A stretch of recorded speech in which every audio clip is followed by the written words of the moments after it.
Ngayong araw guys, sasamahan niyo ulit kami sa panibago naming adventure.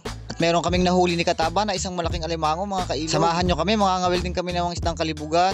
Mag-enjoy sana kayo sa panibago nating adventure. Let's go! Ngayon ngang araw guys, ay niyaya ko si Kataba na mangawil ng isdang kalibugan. At dito magsisimula ang ating kwento. Habang papunta kami sa spot ay napadaan kami dito sa Prinsa. At may mga nadaanan din tayo dyan na umang. At nang makarating nga kami sa spot ay agad kami nagsimula. Dito nga ay makikita nyo na mayroong nahuli na isang maingit yung aking anak. At si Kataba ay nakahuli din ng isa. Magandang panimula. At hindi pa nga nagtatagal ay nakahuli naman ako ng isdang kalibugan. Pagkatapos ay nadaanan namin itong nasabang na bangus dun sa Prinsa o Paminto. Ang ganda nilang tingnan at ang lalaki nila. Naglalaro lamang sila dun sa naagos na tubig. Ang sarap sigurong paksiw na yan o inihaw, kaya lamang ay hindi atin yan mga kailog, nadaanan lamang natin. Sinasalubong kasi nila yung pumapasok na tubig doon sa palaisdaan, kaya naglalaro sila dyan sa malapit sa Paminto. At sa part namang ito ay lumipat kami ng pwesto ni Kataba. At dito nga sa part na ito ay nakahuli ulit tayo ng isang kalibugan. At madali lang hulihin ng mga isdang ito mga kailog, hindi kagaya ito ng ibang isda. Masipag sila dumawi dahil meron silang angking nakatakawan. At sa part namang ito ay nakahuli si Kataba ng isdang purak. Ang mga isdang ito mga kailog ay karaniwang makikita dito sa mga kahoy. Doon sila namamahay, kaya madali lang silang hanapin o hulihin. At doon mo nga lamang ilalawit yung iyong pangawil sa mga kahoy-kahoy. At dito sa part na ito mga kailog ay dalawa yung ating nahuli. At good size na ito. At dito naman sa part na ito nakahuli ulit tayo ng isang mainggit. At nasasabitan din ito ng kawil dahil kinakain din yun yung pamain natin. Ayun guys, nakakita kami ng isang butos ng katang habang nangangawil.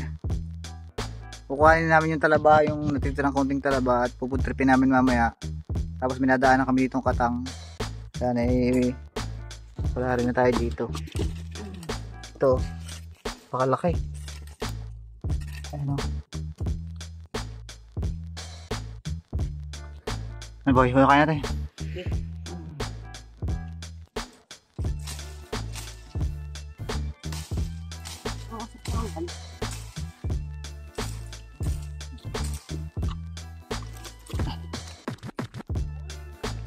Halayo.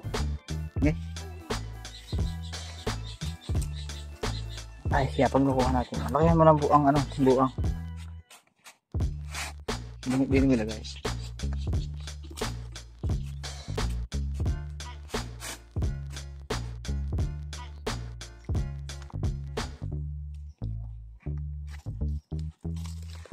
Susungitin natin 'ton. Susungitin natin niya gamit itong ating mahiwagang panungkit. Ito yung ginagamit natin sa panghuli ng saga. Yun, buhay naman. Yun. Buhay naman. Ito, malalaman nyo po siya kung may laman. Pag sinungkit nyo siya tapos lumalagitik yung ano. Yun. Pakinig nyo. Yun ang sinyalis na meron niyang laman. Malaki to mga kailog.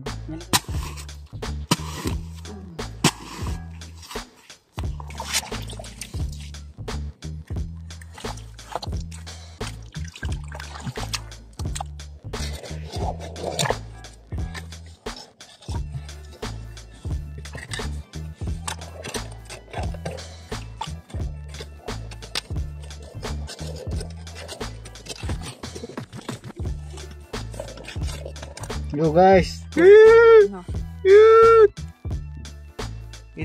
Tutok mga kate. Yun.